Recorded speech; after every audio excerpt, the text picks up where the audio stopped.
এবার বলো সোমা, এই যে নতুন কাজের লোককে ওয়েস্ট বেঙ্গল থেকে নিয়ে এসেছি, তোর পছন্দ তো? দেখে নিবি কিন্তু কাজকর্মগুলো একবার। তুমি তো বলছো কিন্তু এর বেতন দিবার বেলায় নাই কো না দিবে, কাজটা খারাপ করছি। দেখে নিবি, ঘর দুয়ার একটু ফিনাইল দিয়ে সপ্তাহে 2 দিন 3 দিন। কাজ দুবোই বলছো, কতদিন ধরে তোমাদের ওগুলো স্বভাব, তোমরা দিবার নাম করো না।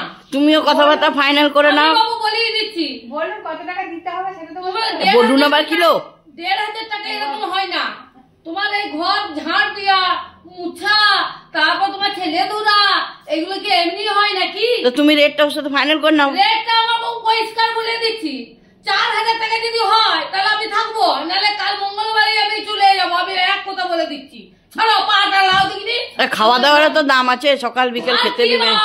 খেতে দেয় বাবা, কি বাবা চা দিয়েছে, তারপরে বলে হাগো তোর নিজেরা বাটি ভর্তি খায়, আমি দেখি নাই কি আমার কি চল নাই? আমার না না না, এটা করিস না, তোরা যা খাবি ওকেও তাই দিবি। দেখ ওর মা নাই, বাবা নাই, স্বামী নাই, ছেলে মেয়ে নাই।